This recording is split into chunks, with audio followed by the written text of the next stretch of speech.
Finalmente chegou a hora da rapaziada entrar no jogo do abate. E se prepara porque eles mal vão ter tempo de parar pra respirar, que já vai ter gente sedento pela cabeça deles. A terceira temporada começa com o Itadori limpando as mãos cheias de sangue. E eu acho que não tinha detergente em casa não, porque ele fica meia hora lavando essa mão. Um filhote de cruz credo tentava dar uma dedada nele, mas o moleque só pula a janela de um prédio de 20 andares como se não fosse nada, enquanto tava sendo caçado pra ser executado pelo Yuta, já que agora a sentença de morte dele foi revogada. A maldição voadora volta sequestrando o Yuji, atravessando um prédio inteiro com a cabeça dele, mas ela é fatiada no meio do ar e cai no chão igual bosta. E o Itadori tem que segurar na lâmina da espada no último segundo, porque o menino Yuta já tava lá pra fazer picadinho com o cérebro dele. Então a gente corta pro clã Zenin, onde um vagabundo tava feliz que a Maki tava só o pó da rabiola, falando que mulheres como ela que não obedecem os homens tem mais a que se lascar. Por outro lado, a irmã dela, a Mai, era excelente nisso, sem contar que tem os balões mágicos do mesmo tamanho que os da Maki, então pode tomar o lugar dela de boa. Esse corno é o Naoya Zenin, o primo da Maki e da Mai, e também o próximo líder do clã Zenin. O moleque entra na sala falando que o pai da Maki é um inútil igual as filhas, e que aquele tal de Jinichi tem um rosto estragado e deveria se inspirar um pouco no Toji. E quase que umas 3 cabeças saem rolando nessa brincadeira aí. Depois disso, um fóssil de 4 olhos entra na sala falando que infelizmente o Naobito faleceu, e agora ele ia ler o testamento que ele deixou pra ler quando aqueles 3 estivessem reunidos. O Naoya foi apontado como o 27º líder do clã Zenin. Ele também ia herdar todas as armas amaldiçoadas na escola Jujutsu e nos cofres secretos do clã. O maluco tá achando que é o Zoro agora pra lutar com 3 espadas, só que ele ainda ia precisar da permissão do Jinichi ou do Ogi pra usar essas armas. O verdadeiro problema é que se o Satoru Gojo for confirmado como morto, o pacto com o Toji Fushiguro vai ser honrado, e o Megumi vai ser recebido pra se tornar o novo chefe do clã Zenin e herdar todos os bens. Aí o loirinho entra em choque porque não ia sobrar nada pro Betinho, falando que não faz sentido aquele moleque desconhecido virar o líder do clã. A assistente dele fala que o Megumi tá em uma missão pra encontrar o hospedeiro do Sukuna, então o Naoya fala que vai lá matar o Itadori, já aproveita pra dar cabo do Fushiguro também, já que Tóquio tá um verdadeiro caos e ninguém vai achar estranho se eles simplesmente morrerem do nada. Depois disso a gente vê o Itadori todo depressivo em uma escada, falando pro Chozo que o único ferimento dele que não curou foi onde ele tomou um Kokuzen, provavelmente por causa do poder do Sukuna, que tá ficando cada vez mais forte. Perguntou se o Chozo não odeia ele por ter matado seus irmãos, mas o maluco fala que sabe que foi um acidente, e partem pra eliminar o máximo de criaturas espalhadas pela cidade. Então a gente finalmente volta onde a segunda temporada tinha acabado, com o Itadori correndo a milhão daquele bando de chupa-cabra. Ele pula da ponte e um esquilo bizarro tenta capturar ele, mas tomou uma bicuda com os 2 pés no peito pra ficar esperto. O Júpiter de One Piece também aparece pra dar um mordidão no garoto, mas toma uma porrada que quebra aqueles dentes podres que nunca foram escovados na vida, e começa a chover pedacinhos do minhocão. Um ciclope bombado tenta copiar o golpe que o Yuji deu no esquilo, mas o prota desvia e começa a fazer parkour pra escapar do apocalipse de demônios que estavam correndo atrás dele. Mas na verdade era tudo um plano pra atrair todos eles pro mesmo lugar, pra que o Chozo desse um único tiro de sangue que perfurou aquelas aberrações de uma só vez. Uma delas ainda consegue escapar e tenta pegar o Chozo desprevenido, mas o Itadori fala que a janta tá garantida, e ainda por cima eles ganharam um estoque de suco de uva infinito, enquanto a pintura da morte admitia que o Yuji realmente melhorou o controle da sua energia amaldiçoada e se tornou um deus da guerra. Do nada o Naoya chega chamando o Megumi de lento porque ele ainda não chegou, e pergunta por que o Itadori tá chamando tanta atenção ao invés de fugir, já que ele foi sentenciado à morte depois de perder a proteção do Gojo. E o Chozo não gosta nem um pouco disso. O loirinho safado fala que ele só quer resolver as coisas com o Megumi e não tá nem aí pra eles, então só vai quebrar as pernas do hospedeiro do Sukuna pra não atrapalhar. E spawnou do lado do Itadori dando uma cotovelada na boca seguido de uma rasteira. O Big Brother já dispara cheio de ódio, mas toma um jutsu 8 trigramas 64 palmas pra ser humilhado. Quase consegue acertar uma potente de direita, mas o Naoya era rápido demais e desviou do ataque dos dois ao mesmo tempo. Disse que eles são melhores do que ele tava esperando, então vai acelerar um pouco o passo pra ver do que eles são capazes. Mas do nada os 3 sentem uma aura sinistra, que era mais pesada até que do Satoru Gojo. Era o Yuta, que ficou surpreso do prota não tá sozinho, e perguntou que cada um deles é do Itadori. O Naoya já levanta os braços, mandando ele ficar tranquilo porque eles estão do mesmo lado. E o Yuji percebe que esse era o tal do Okotsu Yuta, que foi mandado pra executá-lo. Um feiticeiro de nível especial igual o Gojo. O Naoya conta que ele é primo da Maki, que foi mandado pra executar o Itadori também. Mas agora vai deixar todo o trabalho com o Yuta. O Chozo já queria vazar de lá, porque seria impossível eles apostarem em corrida com a loirinha. Os dois irmãos combinam de se encontrar no local combinado, e antes do Yuji pensar em sair correndo, já tava sendo perseguido pelo filho do Flash. O Chozo tava tentando bloquear a rota do Okotsu, mas o Naoya maldito foi lá pra atrapalhar, falando que essa manipulação de sangue dele nem é tão assustadora assim, tirando o sangue perfurante, então não vai ser nenhum problema pra ele. Mas o Chozo pergunta se esse idiota achou mesmo que poderia mexer com seu irmão e sair vivo de lá. Então a gente volta pro presente, que era quando o Itadori já tinha sido completamente encurralado pelo Yuta. O feiticeiro era tão rápido que seus golpes pareciam invisíveis, mas o Yuji conseguia desviar de todos eles no último segundo, até que o maluco usa sua energia amaldiçoada cabulosa pra mandar o prota voando. Ele revela que a energia amaldiçoada dele é maior até que a do Gojo, mas o sensei usa os 6 olhos e praticamente não gasta nenhuma energia pra ativar seus feitiços. Depois da conversa fiada, ele volta a tentar fatiar o Itadori, que tava lembrando do seu Best sofrendo, falando que quanto melhor é o feiticeiro, mais difícil é ler o fluxo de energia dele. Então não dava pra prever os ataques dele até o último segundo. Mas no caso do Yuta, tava até transbordando de tanta energia. E um único arranhão poderia facilmente destruir todos os órgãos do seu corpo. Mas o Yuji fala que não pode morrer ainda e volta a fazer um parkour pra escapar. Tenta usar uma técnica com uma faca amaldiçoada pra se defender, mas ele nunca nem tinha treinado essa técnica, então é óbvio que ela não ia funcionar contra uma aberração daquela. O Yuta fala que o garoto tá prestando atenção demais na espada e deu uma joelhada nos ovos dele, que quase condenou as próximas gerações do Itadori. A faca é destruída e ele toma um corte de raspão no quadril, mas consegue quebrar a espada do Yuta no meio e um piscar de olhos, digno de um dos alunos do Satoru Gojo. O Yuji fala que ele só tá com uma leve ferida e agora os dois estão desarmados, então vai ser de igual pra igual. Mas ele já tinha caído no genjutsu do Yuta e tava sendo encoxado pela Shikigami dele. A Riki era tão forte que o prota não conseguia mover um único músculo do lugar. E mesmo com a espada quebrada, o Yuta atravessa o coração do Itadori. Só que lá dentro tava a maldição mais poderosa de todas, louco pra entrar em ação. Enquanto isso, o Minato Namikaze tava dando uma surra no Chozo, acertando socos tão rápidos que não dava nem tempo de respirar. E o manipulador de sangue já tinha sido completamente dominado. Desse jeito era impossível ele parar pra tentar descobrir a técnica do oponente. E foi arremessado com tudo na parede igual um pedaço de bosta mole. O Naoya pergunta o que esse cara é pra ser tão resistente. E o Chozo conta que ele é o irmão mais velho de outros 9 irmãos. Mas é lógico que não era isso que o maluco queria saber. Do nada parece que o loirinho desaparece. Mas na verdade ele tava copiando a habilidade do Sanji de se mover tão rápido que era impossível de ver. Aos poucos o Chozo tentava se igualar aos movimentos do inimigo, mas tomou uma espadada surpresa no meio do bucho e só não morreu porque tinha ativado o fluxo das escamas vermelhas, focando todo o poder nos músculos dos olhos pra melhorar a visão cinética. Mas o Naoya já tava atacando com movimentos esperando por um contra-ataque. Só que estancar um simples sangramento não deve ser nenhum problema pra um cara que usa manipulação de sangue, né? E pediu pro Chozo não contar pra ninguém que ele tava usando uma arma escondida, senão ia virar piada no grupo do Zap dos feiticeiros. Se bem que o Chozo nem ia voltar vivo pra contar a história. E esses dois eram completamente diferentes um do outro, porque enquanto um ama seus irmãos, o outro odeia do fundo da alma. Do nada o Onichi invoca um tsunami de sangue que pega o Naoya desprevenido, porque não fazia sentido ele tá vivo depois de perder tanto sangue. Mas as pinturas da morte como o Chozo têm a habilidade de converter energia amaldiçoada em sangue. Então enquanto tiverem um pingo de energia sobrando, eles não podem morrer de hemorragia. A loirinha tem que desviar de todos os tiros perfurantes pra não virar uma peneira. Mas as pernas dele começaram a ficar pesadas porque o Chozo endureceu o sangue que respingou nas roupas dele, falando que agora sim era checkmate. Mas o Naoya fala que não tem tanta certeza assim, porque ele conseguia enxergar movimentos a 24 FPS, como se estivesse vendo tudo em câmera lenta. Então podia desviar facilmente daquelas pequenas gotas de sangue mortais. Mas não entendeu por que o maluco não tava disparando. E na verdade esse era um ataque especial que o Chozo desenvolveu depois de enfrentar seu próprio feitiço por 150 anos. A supernova dele começou a explodir de todos os lados, fazendo que o Naoya ficasse completamente encurralado e não tivesse pra onde correr. O Chozo tinha feito a loirinha de boneca e tava prestes a acabar de vez com isso. Mas o Yuta volta rastejando o corpo do Itadori, dando só uma porrada que deu tela azul nele. Do nada o Naoya começa a soltar soco de morango pela boca sem entender nada, porque o corpo dele tava rejeitando todo o sangue monstruoso do Chozo que se misturou com o dele. O Yuta pergunta se ele queria uma cura com a sua reversão de feitiço, e em troca só pediu pra ele informar sobre a morte do Itadori aos superiores. Do nada o prota começa a ter uma lembrança de quando ele tava nascendo, do vô dele falando pro pai se afastar daquela mulher porque ela é do job, e a verdadeira já tinha morrido. Só que do nada a mãe do Itadori aparece perguntando que besteira é aquela que ele tá falando, e na verdade esse era o Kenjaku que tava controlando a mãe dele. Horas depois o Itadori acorda e não entendeu nada quando o Yuta ficou todo aliviado dele não ter morrido. O maluco conta que uns meses atrás o Sensei Gojo foi pessoalmente até ele pedir pra cuidar do Itadori se alguma coisa acontecer. Então ele foi obrigado a fazer todo aquele teatro pra parecer que ele tinha morrido de verdade. Quando o Gojo foi pedir isso, o Yuta já achou que era problema com mulher, já que ele nem conseguia imaginar alguma coisa acontecendo com o Sensei. Mas o Kakashi Hatake pede pra ele cuidar especialmente do Yuji Itadori, porque ele foi sentenciado a ser executado assim como o Yuta. Mas é claro que o povo que mandou ele mandar o Itadori pro inferno não é bobo. Então antes de ser contratado como executor, teve que firmar um pacto pra garantir que ia matar o moleque. Por isso teve que matar ele de leve, mas depois usou a reversão de feitiço assim que o coração dele parou pra reviver ele. Mas já é a segunda vez que o Itadori ia fingir a própria morte, então não devem demorar pra descobrir a verdade. Do nada o Megumi aparece pra levar o Yuji de volta pra escola, porque a barreira tá enfraquecida e não tem problema se ninguém vê o rosto dele. Mas o Itadori manda ele parar de fingir que nada aconteceu, porque ele matou muitas pessoas. Só que o Megumi fala que a culpa é de todos eles e pra ele não desistir tão fácil assim, porque eles precisam salvar muitas pessoas pra compensar tudo que eles fizeram. Disse que o Noritoshi Kamo armou um jogo de execução de feiticeiro chamado Migração e Extinção, e a irmã do Fushiguro também foi envolvida nesse jogo do abate. Então ele pediu por favor pro Itadori emprestar sua força mais uma vez. Basicamente esse jogo do abate era um plano do Kenjaku pra manipular a energia amaldiçoada em escala nacional, forçando a evolução da humanidade com a transfiguração. O Itadori fala pro Yuta que o Sukuna tá planejando alguma coisa pra comer o Toba do Megumi, e que provavelmente ele conseguiu tomar o corpo dele em Shibuya, porque forçaram ele a comer 10 dedos de uma vez. Agora ele tá com 15 dedos dentro dele. Ai, que delícia! E pediu pra matar ele sem hesitar, se o Sukuna conseguir tomar o controle de novo. Então agora era hora de de voltar pra escola e entrar em contato com o Tengen pra conseguirem abrir aquele cubo mágico que o Kenjaku prendeu Gojo. O Megumi fala que a Yuki Tsukumo também tá escondida na escola, porque ela não quer encarar os superiores depois de bolar aquele plano maluco. O problema é que pra encontrar o Tengen-sama, eles precisavam escolher a porta certa entre as 10.000 portas que ele podia estar escondido. O Itadori pergunta o que aconteceu com a Nobara, mas o Megumi nem precisou falar nada pra ele entender que a mina já tinha ido jogar no Vasco. Do nada o Choso brota falando que talvez eles consigam dar um jeito nas barreiras de ocultação, e os dois se assustam que ele tava ali o tempo todo. Ele fala que vão fazer a mesma coisa que o Mahito fez quando roubou os dedos do Sukuna das pinturas da morte. Eles vão pra um quarto de cabaré onde encontram a Maki e só o pó da rabiola, junto da Yuki falando que a Maki foi salva por pouco pela reversão de feitiço. O Choso começa a explicar o plano pra vencer a barreira da ocultação. Disse que no meio do caminho pra tumba da estrela fica o cofre proibido com os instrumentos amaldiçoados da escola Jujutsu, junto dos restos dos irmãos dele. Então ele podia usar isso pra rastrear o que eles querem. Era um ótimo plano, mas ninguém sabia quem era esse Noia. E quando o Itadori disse que era tipo o irmão mais velho dele, o Choso quase teve um derrame de tanta felicidade. Eles abriam uma porta que o malucão rastreou e estavam indo pra um elevador que levava pra tumba da estrela. Chegaram em uma sala toda branca e o Yuji achou que eles estavam no paraíso, mas na verdade eles estavam sendo rejeitados pela sala. Só que quando estavam indo embora, o Tengen-sama aparece perguntando se eles já vão. Fala que é um prazer conhecer o filho do Zenin, o descendente de Michizane, o feto das pinturas da morte e o hospedeiro do Sukuna. A Yuki que se lasque porque não sobra nada pra Betinha. A Yuki pergunta se não vai cumprimentar ela também, mas não era a primeira vez que eles se viam. Ela pergunta por que ele fechou a tumba da estrela, mas o Tengen tava com medo que eles tivessem se aliado ao Kenjaku, o antigo Noritoshi Kamo, um feiticeiro que hoje mora dentro do corpo do Suguru Geto. O Itadori interrompe a conversa pra perguntar por que o Tengen-sama tá coberto com uma toalha de mesa, e ele conta que é imortal, mas ainda envelhece. Então eles também esconderiam o rosto se tivessem 500 anos. O Yuta fala que eles vieram descobrir o objetivo do Kenjaku e como abrir o cubo mágico que selou Gojo. E o Tengen fala que pode contar pra eles com uma condição: 2 deles deviam ficar ali pra proteger ele. A rapaziada pergunta se ele não é imortal e se tá com medo de ser selado. E depois que a Yuki manda ele explicar direito isso, começou a contar mais sobre o Kenjaku, que o objetivo dele é forçar a evolução da humanidade por todo o Japão. E ele só não fez isso antes porque tava em falta de energia amaldiçoada. Sem contar que transformar uma pessoa por vez com encantamentos é muito ineficiente. Então o Kenjaku preferiu assimilar a humanidade com o Tengen pra transfigurar todo mundo de uma vez. Antigamente ele só podia fazer isso com o receptáculo da estrela, que era rico a maná e que o Toji mandou de arrasta. Mas depois de tanta evolução não é mais impossível assimilar com outras pessoas. Isso porque aquela não era a forma real do Tengen-sama. Depois de ter evoluído, a alma dele tá por toda parte. Agora ele é o próprio mundo e quem for assimilado a ele vai se tornar uma coisa muito além de um feiticeiro. E uma única pessoa dessas que sair do controle pode destruir o mundo inteiro, já que o que aconteceu em Tóquio ia se expandir em escala nacional. Então agora ele pode ser o alvo principal da manipulação de maldições. E considerando a força do Kenjaku, o Tengen-sama seria absorvido assim que entrasse em contato com ele. Aí o que pergunta por que aquele maldito tá fazendo isso só agora depois de 1000 anos. E o Tengen fala que ele, o receptáculo da estrela e os 6 olhos estão conectados pelo destino. Disse que o Kenjaku foi derrotado 2 vezes pelos 6 olhos, e quando conseguia matar eles sempre reencarnavam. Por isso dessa vez decidiu selar ele pra nunca mais voltar. Até que 12 anos atrás o Toji Zenin apareceu. Ele era muito bombado, mas era o único ser sem nenhum pingo de energia amaldiçoada. Mas ele destruiu os laços com o Tengen. Ao mesmo tempo, o Suguru Geto apareceu com seu poder de manipulação de maldições. Então agora o Kenjaku tinha todas as peças que ele precisava, principalmente depois que ele botou as mãos no cubo mágico. Basicamente, o Kenjaku criou um Battle Royale pra sugar a energia amaldiçoada do Japão inteiro. Usa isso de aquecimento pra forçar a evolução da humanidade, fundir todo mundo com o Tengen num ritual bizarro. E tudo isso enquanto ele assiste comendo pipoca. Mas o plano tá todo cheio de regra chata porque nem o próprio jogo obedece ele. Ou seja, matar o Kenjaku não resolve bosta nenhuma. O jogo só termina quando o geral morrer ou se recusar a jogar e morrer do mesmo jeito. Primeiro eles tinham que decidir quem ia ficar. E na mesma hora, o Choso e a Yuki se voluntariaram. O Choso fala que se ele conseguir matar o Kenjaku, pode salvar seus irmãos. E a Yuki queria ficar pra fofocar mais com o Tengen. Então o Gasparzinho sacou um cubo mágico invertido que eles iam precisar pra liberar o Gojo. Eles precisam usar o feitiço da lança celestial invertida ou da corda negra pra forçar o cancelamento do feitiço. Só que 12 anos atrás, o próprio Satoru Gojo selou a lança e destruiu. E depois o mesmo animal foi lá e eliminou a corda negra no ano passado. E o Yuta fala que é por isso que ele rodou a África inteira e não encontrou essa corda. Mas ainda existia um jeito, porque entre os participantes tinha uma feiticeira de 1000 anos atrás que se chama de Anjo. E ela pode cancelar qualquer feitiço. O Megumi entra em desespero querendo saber onde essa mina tá escondida. E o Tengen fala que ela tá na parte leste de Tóquio, dentro de uma das áreas do jogo. Ele explica que todo o Japão foi amaldiçoado e puxado pra migração, e que os jogadores despertam à meia-noite do dia 31 de outubro. Agora o problema é que em 10 dias e 15 horas, o Megumi vai ser forçado a entrar no Battle Royale se não fizer nada. O Tengen resume as regras mais importantes: quem mata ganha ponto, feiticeiro vale 5, pessoa comum vale 1, e tem uma regra que deixa o jogador sair, mas é só ilusão de escolha, porque quem não jogar morre do mesmo jeito. O mestre do jogo não existe de verdade, quem manda é o próprio sistema, usando um Shikigami chamado Kogani pra fiscalizar tudo. Ou seja, não dá pra sair vivo fácil, não dá pra mudar regra, e o jogo foi feito pra forçar geral a matar uns aos outros. Mesmo assim, o Megumi diz que tem um plano pro Itadori não precisar matar ninguém. Depois disso, o Choso e a Yuki ficam pra proteger o Tengen, enquanto o resto da galera vai atrás de instrumentos amaldiçoados. Como o Megumi agora é o chefe do clã Zenin, eles podem mexer no cofre proibido sem pedir permissão, mas ainda falta gente forte no time, então Yuta fala que eles precisam recrutar o Hakari, aquele maluco problemático que foi expulso da escola. E no final aparece um comediante aleatório frustrado com a própria vida. E a gente descobre que ele também é um dos jogadores da migração que já tava começando a enlouquecer. Depois disso a Maki volta pra casa, e o doente do Naoya começa a zoar aquela cara dela toda estragada. E ela fica surpresa que ele conseguia diferenciar mulheres pelo rosto e não só pela bunda. E ele pergunta o que ela vai fazer, já que não consegue usar feitiços e nem enxergar espíritos amaldiçoados, sem contar que ela perdeu toda a beleza, que era a única coisa que tinha. E então não passa de um peso morto. Só que ela simplesmente ignora esse verme e vai direto pro cofre do clã Zenin. Na teoria ela não podia nem chegar perto daí. Mas agora que o Megumi é o líder do clã, segundo o testamento do Naobito, eles podem fazer o que quiserem. É claro que o sósia do Sasuke não queria nem saber dessa responsabilidade toda. Mandou a Maki assumir esse papel, mas ninguém aceita ela, agora que ela tá toda lascada. A esquisita da mãe dela tava gritando igual uma louca, mandando ela voltar. E falando que nunca sentiu orgulho por dar luz a ela. Só que não dá pra destruir a mente de quem já tá toda destruída, então ela só cagou e continuou andando. Rompeu o selo, entrou no cofre e deu de cara com o pai dela. E em outra sala, o Jinichi falava que o Megumi com certeza seria um líder bem melhor que o trouxa do Naoya. Mas eles não podem deixar que ele fique com todas as posses do clã. Só que eles não podem fazer nada ainda, porque além do clã Gojo, o Megumi ainda virou parceiro do Noritoshi Kamo, o próximo líder do clã Kamo. Então se eles eliminassem o moleque, iam criar uma guerra contra os dois clãs gigantes ao mesmo tempo. Então eles vão aproveitar que o Satoru Gojo virou um criminoso pra executar o Megumi, a Maki e a Mai como traidores por tentarem libertar ele. O Naoya pergunta se o velho Ogi concorda com isso, mas foi o próprio maldito que bolou esse plano. Lá no cofre, o corno falava pra Maki que não tinha nenhum instrumento amaldiçoado ali, porque eles anteciparam as ações dela. A Mai tava caída no chão igual um pedaço de cocô, perguntando por que aquela idiota veio até ali. O Ogi pergunta se ela sabe por que o antigo chefe do clã era o Naobito e não ele. E a Maki conta que é porque ele é um escroto que mataria os próprios filhos pelo poder. A luz apaga e o velho já tenta pegar a filha desprevenida, mas ela tava ligeira e já destruiu a espada dele no meio. Só que mesmo com meia espada, ele ainda corta o peito dela, falando que ele não virou o líder do clã porque as filhas dele são duas fracassadas. E a Maki caiu no chão sem entender nada. Ela cortou a lâmina e achou que o alcance tinha encurtado. E esse era um truque muito óbvio, porque ele é um feiticeiro e não um espadachim. O Ogi fala que nunca esteve atrás do irmão dele em nada na vida. Mas o Naobito ficou com o cargo de líder porque as duas filhas dele são umas imprestáveis. E ele joga as duas rolando pela escada em uma sala que é usada pra punir os traidores. Tinham vários espíritos de nível 2 escondidos com medo do Ogi. Mas assim que ele for embora, vão vir se arrastando pra devorar elas. E deu adeus às âncoras que só afundaram a vida dele. A Mai foi se rastejando até a irmã e começou a medir o tamanho dos balões mágicos. Lascou logo um beijão na mina e do nada elas acordam em uma praia. Mas a Mai tava usando um feitiço pra se sacrificar e conseguir salvar a Maki, falando que enquanto ela existia, a irmã dela nunca vai poder ser completa. Disse que ia deixar as coisas com ela e pediu pra Maki destruir tudo. Então ela volta pra realidade deitada em um lago de sangue do lado da Mai, que já tinha feito check-in no além. O Ogi acha estranho porque os espíritos amaldiçoados tinham sido exterminados. Começou a usar uma coragem flamejante, falando que ele mesmo ia queimar a Maki até não sobrar mais nada. Mas antes que ele terminasse de falar merda, o cérebro dele já tinha decidido tirar umas férias da cabeça, porque a Maki já tinha passado a peixeira naquele lixo de pai. Depois disso começaram a tocar o sino da vila pra avisar que a mina ficou louca. Jogaram toda a culpa nela por assassinar o Ogi, como se ele fosse inocente. O capitão Kukuru mandou capturarem ela com vida, porque ele mesmo queria acabar com ela. Um exército inteiro já tinha cercado a Maki, mas eles só estavam antecipando a viagem deles direto pro inferno. Já girou igual um Beyblade pra fatiar 4 calvos de uma vez, e saiu fatiando geral como se estivesse lutando contra um bando de crianças. Isso que ela é considerado um fracasso, hein? Incorporou o Itachi Uchiha e tava simplesmente exterminando o clã inteiro sozinho. Os caras não sabiam se ficavam puto ou tremeu na base, mas todos que iam pra cima eram obliterados em um piscar de olhos. Subiu pro segundo andar pra mudar de profissão. Agora ela decidiu virar artista e tava pintando todas as paredes com molho de tomate. Deslizou igual Sonic, cortando geral na base da rasteira. E tava desmontando os malucos igual bonecos de Lego. O melhor é que ela fazia tudo isso sem esboçar nenhuma reação. 80% desses babacas já tinham sido eliminados, e pra cada um deles ela achava um jeito diferente de humilhar. Até que cansou desses lixos e decidiu passar a faca de passar manteiga no pão no pescoço de todo mundo ao mesmo tempo. O capitão Kukuru chega perguntando se eles já resolveram as coisas, mas ficou incrédulo quando viu que todos os 100 guerreiros tinham sido dizimados. Do nada um careca chega destruindo tudo. Ele invoca uma mão gigante que espreme a Maki e faz uma piscina de sangue pra rapaziada. Os reis finalmente tinham chegado pra mostrar pra essa menina o que é bom pra tosse. Mas não foi hoje que a Maki foi feita de mosquito, porque ela já tava lá embaixo virando pra cima do Kukuru, sem acreditar que ela conseguiu se mover depois de levar um ataque do Chojuro. E em um piscar de olhos ela quebra a defesa do maluco e atravessa a espada no crânio dele. E todo mundo se pergunta se essa era a mesma Maki. Ela tava tão sinistra que usou a Rune do Lau pra pegar e explodir o coração do coroa. O Ranta chega gritando que não vai conseguir segurar ela por muito tempo, e o Jinichi marchava boladão pra acabar com a raça da guria. O pivete mal conseguia manter ela parada e gritou pro Jinichi acabar com ela de uma vez, e mandou uma chuva de socos gigantes que simplesmente destruíram tudo em um raio de 5 km. O Ranta saiu só o bagaço da laranja, comemorando que eles conseguiram, mas o que voltou de lá foi só a cabeça do Jinichi, que agora ia virar comida de tubarão. O Naoya finalmente chega perguntando se ela não tem coração pra fazer uma maldade dessas. Lembrou de quando conheceu o Toji, que mesmo não tendo energia amaldiçoada era insano, mas diz que ela não é o Toji e meteu uma bicuda na boca do estômago que fez ela vomitar até o almoço de amanhã. Usou o jutsu multiclones do Smurf pra macetar a Maki e sair arrastando ela por todos os cantos. Arremessou a prima na parede e quebrou todas as barreiras possíveis, mas não importava o quanto apanhava, a Maki não caía de jeito nenhum. Bateu uma palma e tudo ficou em silêncio. E ela fala que vai dar um abraço de urso no Naoya, mas ele já tava correndo a 900 km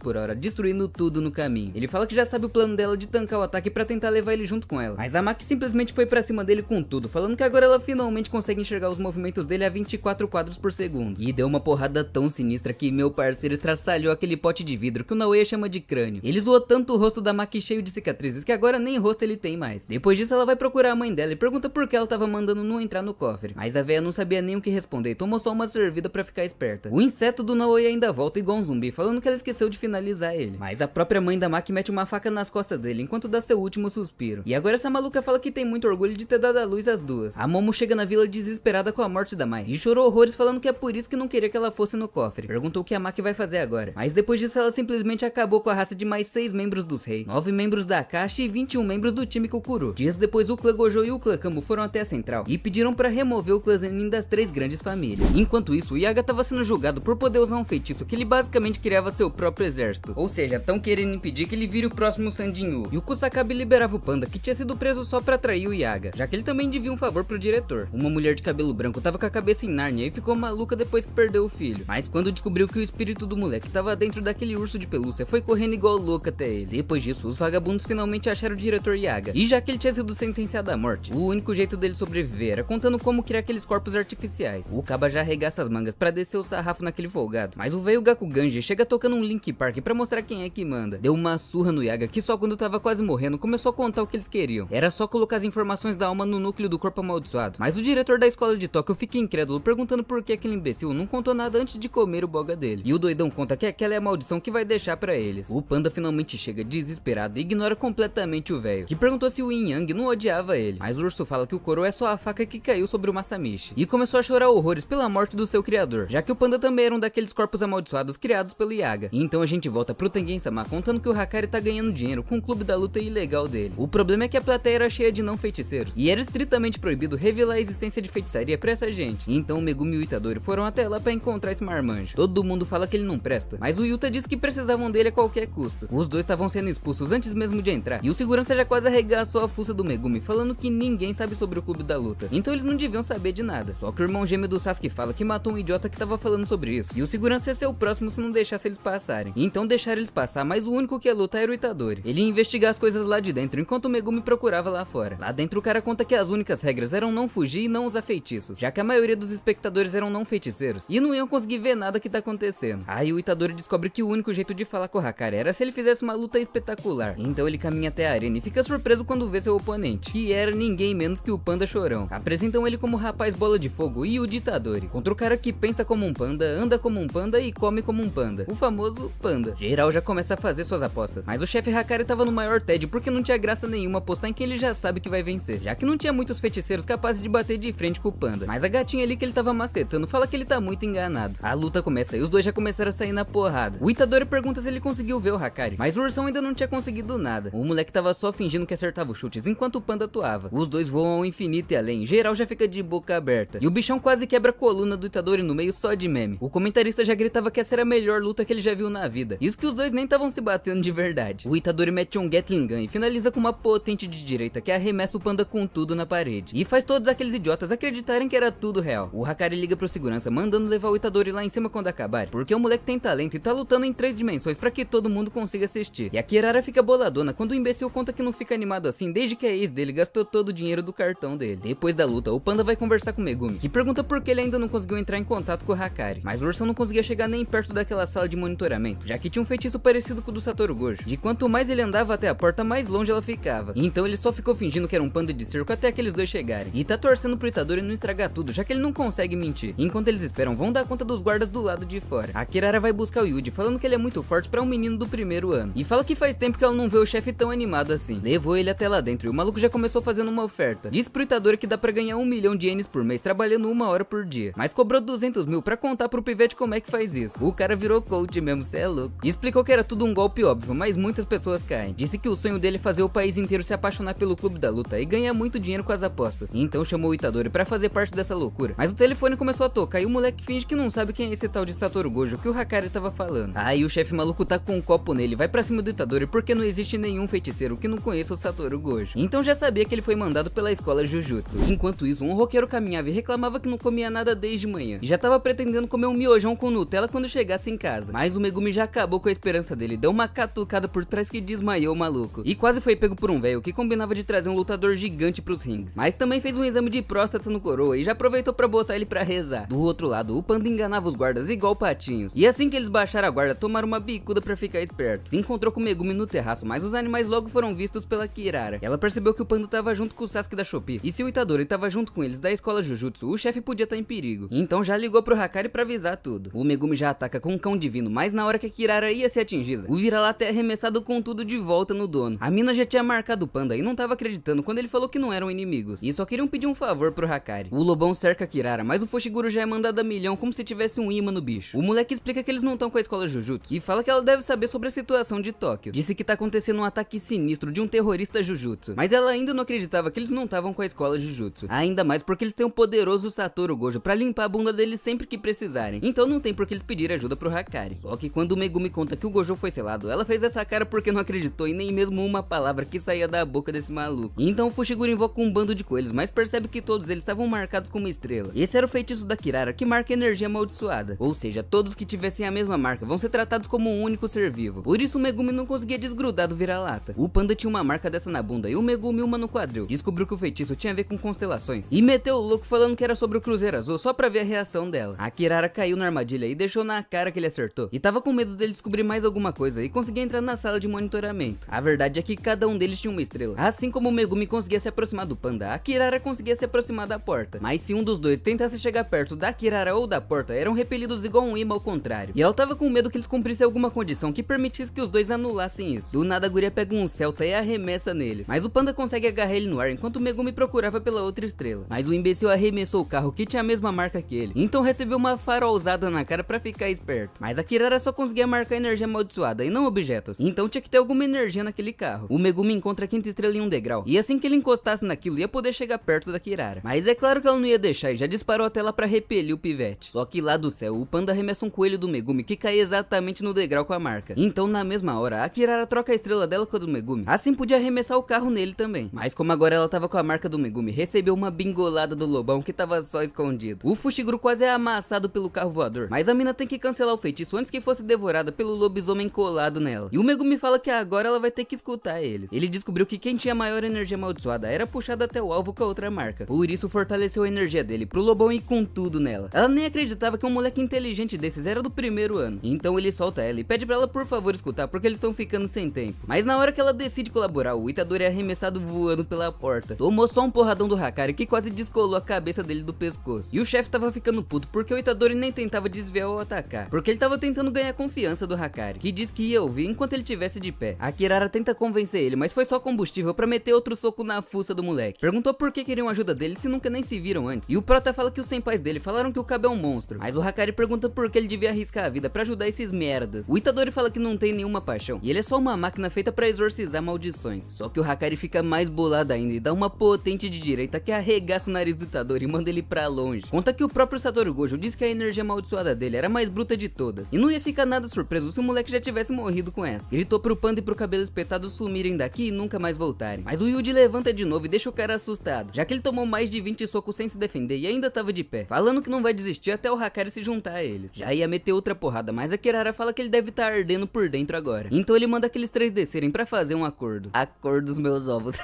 A Kirara fala que eles odeiam alto escalão, mas o Hakari sempre esquentava quando ajudava o pessoal da escola. Do nada um filhote de cruz criado aparece, falando que um jogador adicionou uma nova regra, a migração e extinção. A regra 9 de que os jogadores agora podem consultar as informações uns dos outros, como nome, pontuação, regras adicionadas e em que parte do mapa eles estão. Lá dentro, um cara ganhou 5 pontos por acabar com a raça de um participante, mas reclamava que só tinha fracote ali e queria que fosse igual 400 anos atrás, mandando o Sukuna aparecer de uma vez. Então a caveira com asas fala que o jogador já passou dos 200 pontos e podia gastar 100 pontos pra adicionar uma nova regra. E foi esse maluco que mandou adicionar todas aquelas regras de informação dos jogadores. Esse é o Hajime Kashimo, que tá louco pra sair na porrada com o Sukuna. O episódio 7 começa com uma garota acordando do seu soninho da beleza e um cara falando que ergueu uma barreira naquele lugar pra que as pessoas matassem umas às outras. Ela pergunta se ele pode não fazer isso no bairro dela, mas o Suguru Geto começa a rir, falando que deu muito trabalho erguer essa barreira, então ele não pode colocar restrições muito absurdas. Só que ele fala que eles que já estavam do lado de dentro antes têm o direito de sair uma vez. Ela podia acordar do lado de fora dessa maldição entre um sonho e a realidade. Então ela pega na mão do cabeludo pra meter o pé daquele lugar bizarro. Por último, Geto agradece a menina por ter sido amiga do filho dele. E finalmente acorda do lado de fora com o maluco chamando o nome dela. Eles estavam perdidos principalmente com aquela barreira gigante. Todos tiveram um mesmo sonho, mas só a Sasaki ouviu sobre o filho do cara. Enquanto isso, o Hakari tava de boca aberta pro Gojo ter sido selado. O Panda conta que o diretor morreu, mas fala pro Itadori ficar tranquilo porque não foi no incidente de Shibuya, já que ele teve que lutar com alto escalão depois daquilo. O Hakari não conseguia acreditar porque todo mundo que já foi legal com ele um dia tava indo de arrasta. E diz que não fica mal assim desde que tomou uma flechada na bunda. Então concordou em ajudar eles a impedir o jogo do abate. Mas não tava fazendo isso por piedade. Assim que acabasse, eles vão ter que ajudar ele também. O Megumi fala que seja lá o que ele precisa, não deve ser tão difícil. Aí o Hakari fica puto perguntando como esse Noia podia saber disso. Mas quando o moleque conta que é o líder do clã Zenin, o maloqueiro fica incrédulo, pensando que com o apoio de uma das 3 grandes famílias vai ser moleza influenciar o alto escalão. Então já meteu o louco pedindo pra ser melhor amigo do Fushiguro. Mal sabia ele que no dia seguinte o clã Zenin ia ser completamente exterminado pela Maki. Do nada o Kogani volta falando de novo sobre as novas regras e diz que ele era um dos contatos entre os jogadores e o jogo do abate. Esse era o contato pessoal do Yu Ditador e o Megumi pergunta por que ele tá sendo tratado como um jogador. E o Prota descobre que o Sukuna foi um dos feiticeiros de mais de 1000 anos atrás que forjaram um pacto com o Kenjaku e viraram objetos amaldiçoados. Então os dois pedem uma lista com as informações dos jogadores e o Kogani mostra uma lista com os dados de geral. Queriam saber qual era o objetivo daquele cara que adicionou a nova regra. E não devia ser nada bom, já que ele tinha 200 pontos por matar 40 jogadores. Eles queriam achar algum jeito de ganhar sem ter que matar ninguém. Então o Megumi pede pro Kogani mostrar uma lista só com jogadores com mais de 100 pontos. Mas o filhote de Cruz Credo só obedecia às ordens do Yuji. Eles estavam procurando por alguém com mais de 100 pontos que não quisesse adicionar nenhuma regra, pra fazer eles adicionar uma regra pra irmã do Megumi poder escapar do jogo. Os caras acham mesmo que vão encontrar alguém que matou pelo menos 20 pessoas e vai simplesmente entregar todos os pontos dele pra salvar alguém que ele nem conhece, né? Eles acham outro jogador com 102 pontos e fala que ainda tem esperança. Mas primeiro iam ter que dar um jeito no obstáculo da regra 8. De jogadores que não tiverem uma mudança de pontos em 19 dias vão ter seus feitiços revogados, que era praticamente a mesma coisa que a morte. Então primeiro eles queriam adicionar uma regra que os feiticeiros podem transferir pontos um pros outros. Assim não iam precisar ficar matando ninguém pra conseguir pontos. Depois disso, o Megumi queria adicionar uma regra de que os jogadores podiam sair do jogo em troca de pontos. E o Hakari pergunta se ele acha que a vida é um morango, porque isso era obviamente contra as regras. Mas o moleque fala que talvez eles possam compensar isso trazendo outra pessoa pra jogar no lugar deles. Então o plano era basicamente procurar pela Anjo, que vai quebrar o selo do cubo mágico do Gojo, enquanto vão atrás do Hajime Kashimo e do Hiromi Higuruma pra adicionar aquelas duas regras. Eles só não sabem que esse tal de Hajime Kashimo tá indo exatamente até eles pra encontrar o hospedeiro do Sukuna. O Itadori roda a lista inteira, mas não acha nenhuma Anjo. E o Panda fala que ela deve estar usando algum outro nick, igual ele não tá usando o nome do Sukuna. O Tengen falou que ela estaria em algum lugar no leste de Tóquio, e eles devem saber como ela é quando virem. Então o Panda e o Hakari iam procurar por ela na colônia número 2, enquanto o Megumi e o Itadori iam na número 1. Mas a Kirara não gostou de ficar de fora do plano. O Hakari fala que o Kashima é o mais forte, então faz sentido ser ele que vai bater de frente. E o Panda tem um nariz ótimo pra achar Anjo. Disse que não deve dar pra usar o celular lá dentro, então era melhor a Kirara ficar do lado de fora pra informar como estão as coisas. O Itadori tenta falar que era melhor ele se separar do Megumi por causa do Sukuna que quer comer o botão dele. Mas o Fushiguro manda ele calar a boca porque ele já tá acostumado. Chegando nas barreiras, o Kogani pergunta se eles vão mesmo querer entrar no jogo, já que eles não podem sair depois de entrar. E todo mundo confirma. Lá dentro já tinha uma gangue só de olho pra ver se iam aparecer novos jogadores. O Megumi fala que eles tinham que tomar cuidado com os feiticeiros de 1000 anos atrás que reencarnaram, já que eles matam qualquer um por pura diversão. E tem uma grande chance do Kashimo e do Higuruma serem um desses feiticeiros. Então o Kogani volta falando que o Megumi se juntou aos jogadores da migração à extinção, mas ficou bravo quando ele não quis ouvir as regras. Assim que eles entram, cada um é teleportado pra um lugar aleatório. E o Itadori se ferrou logo de cara, porque ele virou paraquedista sem paraquedas, tá ok? Tinham 9 lugares onde eles podiam spawnar, e todos tinham jogadores só de olho esperando pra farmar uns pontos nos noobs. Não deu nem tempo do Yuji aterrissar, que ele já tava tomando uma cabeçada na velocidade de um míssil. E a caçadora de novatos fica surpresa com a resistência dele, porque qualquer um deveria virar picadinho. O Itadori faz um parkour pra escapar, enquanto a mina chamava reforços, mas ela tomou só uma pedrada na boca e caiu na hora. Um bigodudo chega perguntando o que aquele maldito fez com a mulher dele, e o bunda mole do binóculo reconhece que aquele maluco caindo era o Itadori. Do outro lado tinha uma gasosa chorando, perguntando por que o Megumi bateu nela, mas ele fala que foi ela que atacou primeiro. O Nue volta depois de dar uma olhada em volta, mas também não achou o Itadori por perto. Então perguntou pra mina se ela conhece um feiticeiro chamado Higuruma. Ela fala que esse machista acha que é só bater uma mulher que ela vai responder tudo que ele quer, mas ele manda ela responder logo se não quiser perder o cabaço.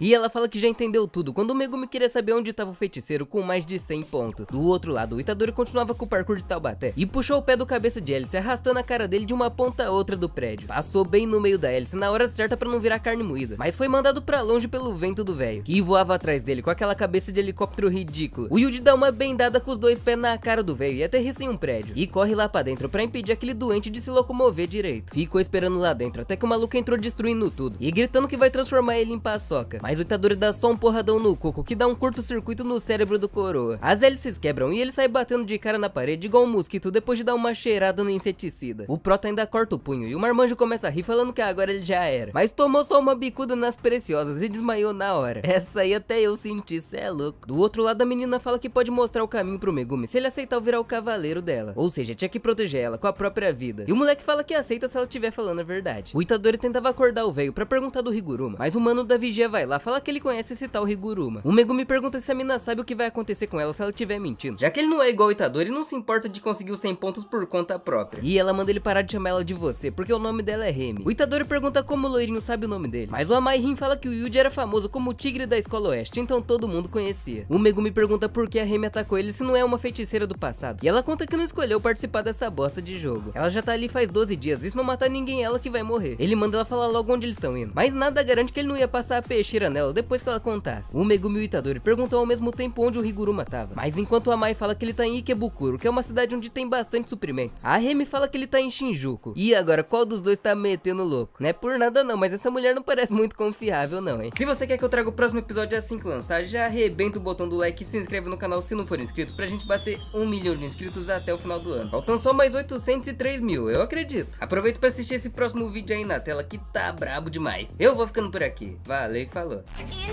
other words, in the 4 minutes and 11 seconds following a jackpot, Hikari is effectively immortal.